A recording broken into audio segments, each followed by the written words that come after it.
दोस्तों नमस्कार, मैं दीपक गौतम एक बार फिर से आप सभी के समक्ष हाजिर हूँ।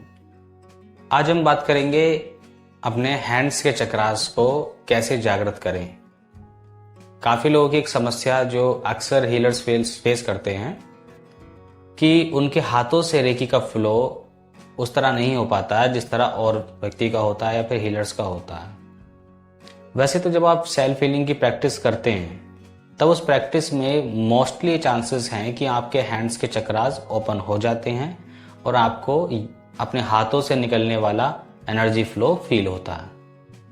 लेकिन कुछ चांसेस में ऐसा देखा गया है कि व्यक्ति की हीलिंग तो होती है, वो अनुभव भी एक पॉइंट पर कर पाता है, लेकिन जो हैंड्स का फ्लो है वो नहीं हो पा रहा है। तो इसका कारण ये है कि आपके हैंड्स में जो पाम में चक्रास होते हैं वो एक्टिव नहीं हैं या बहुत ज़्यादा उनमें ब्लॉकेजेस हैं। तो कौन कौन से तरीके हो सकते हैं जिससे आप इन हैंड्स के चक्रास को एक्टिवेट कर पाएं। सबसे पहली चीज़ कि आप जब भी हीलिंग करेंगे, अपने हैंड्स के माध्यम से हीलिंग करेंगे, तो आप अपने इन पॉइंट्स को ज़रूर दबाइए। आपने 2 से 3 बार इसको प्रेस किया, इसी प्रकार से इसको प्रेस किया, इन उंगलियों को प्रेस किया, अपनी ये सारी उंगलियां आपको प्रेस करनी है। तो ठीक आपको दूसरे हैंड्स में भी इसी प्रकार से अपनी उंगलियों को प्रेस करना है 2-3 बार। तो ये आप हमेशा जब अपनी सेल्फ हीलिंग आप करेंगे तो आप इसका प्रयोग ज़रूर करेंगे।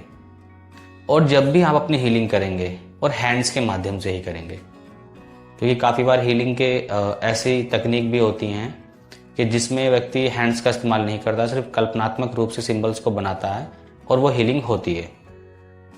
तो यहाँ पर जब तक आपके हैंड से ऊर्जा फ्लो नहीं होती है, आपको हैंड से हीलिंग करनी है। एक और प्रयोग जो आप कर सकते हैं, ची बॉल का निर्माण करना। ची बॉल का निर्माण आप कैसे करेंगे? आपको हैंड्स को रफ करना है, तेजी से रफ करना है, जब तक कि आपके हाथों में हीट जनरेट ना होने लगे। और जब आप देखें कि आपके हाथों में हीट जनरेट हो चुकी है, बहुत ज़्यादा आपके हाथ हीट हो चुके हैं, तब आप अपने हाथ को एक दूसरे के इतने करीब में लाइए और फील कीजिए कि ट्रांसपेरेंट टाइप की बॉल, एनर्जी की बॉल आपके हाथों के चारों तरफ एक बॉल का आकार ले रही है।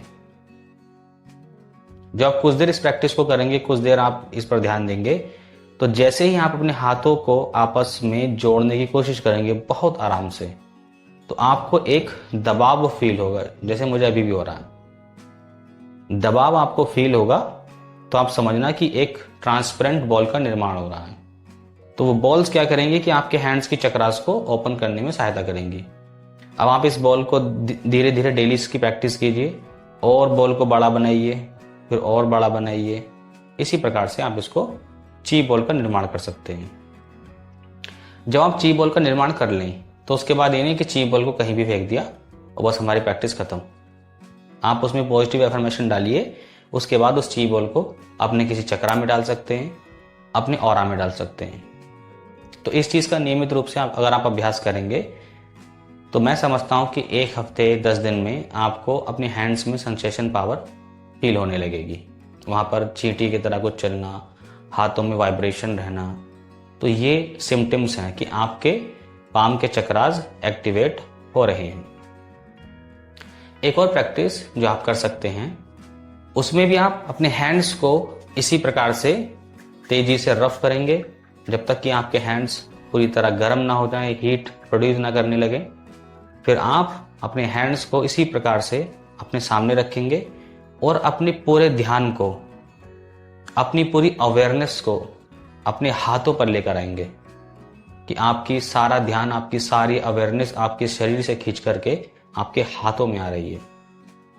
और जैसे आप इसको करना शुरू करेंगे तो आप देखेंगे कि बहुत देर तक आपके हाथों में वाइब्रेशन बनी रहेगी। जब तक आप उस पर ध्यान दे पा रहे हैं, जब तक आप अपनी अवेयरनेस को अपने हाथों पर रख पा रहे हैं, तो हाथों से वाइब्रेशन और हीट जनरेट होना शुरू हो जाएगी। अब ये प्रयोग आप जैसे स्टार्टिंग फेज में आपको ना भी हो तो आप फिर से हैंड्स को फिर से रफ कीजिए, हीट कीजिए और फिर से उसी प्रकार से अपनी अवेयरनेस को अपने हाथों पर लेकर आइए। जब तक आपको वाइब्रेशन फील हो आप फील कीजिए। जैसे वाइब्रेशन फील होना बंद हो जाए फिर से रगड़िए, फिर से उसी प्रकार से कीजिए। अगर आप इन अभ्यास को अपनी प्रैक्टिस में लाते हैं तो मेरे हिसाब से 10 दिन में या एक हफ्ते के अंदर आपको हाथों में वाइब्रेशंस फील होने लगेंगी। अब इसका लाभ क्या है? जब आप खुद की हीलिंग करते हैं, जहां आप हैंड्स के माध्यम से हीलिंग करते हैं, तो बहुत ज़्यादा ज़रूरी होता है कि आपके हैंड्स के चक्रास ओपन हों, क्योंकि एनर्जी का फ्लो हमारे इन्हीं हाथों के इन्हीं चक्रों से निकलता है। जब हम अपने हाथ रखते हैं अपने सीने चेस्ट पर हाथ रखते हैं हार्ट चक्रा को हील करने के लिए, या फिर क्राउन चक्रा को हील करने के लिए हाथ रखते हैं, या फिर किसी अदर पर्सन की भी हीलिंग करते हैं, तो हमें हैंड्स का प्रयोग करना पड़ता है। तो आपके हैंड्स का फ्लो जितना ज़्यादा अच्छा होगा, जितने आपके चक्रास हैंड्स के चक्रास एक्टिवेट होंगे, उतनी ही अच्छी आप हीलिंग कर पाएंगे। तो इसी प्रकार से हम अपने पाम चक्रास को एक्टिवेट कर सकते हैं ताकि आपका एनर्जी फ्लो बढ़ सके, जिससे आप अपनी या दूसरों की हीलिंग करते हैं तो उसमें अच्छे रिजल्ट आपको मिल सकें। तो यहाँ तक सारी बातें स्पष्ट हैं। आज के लिए इतना ही। नमस्कार, धन्यवाद।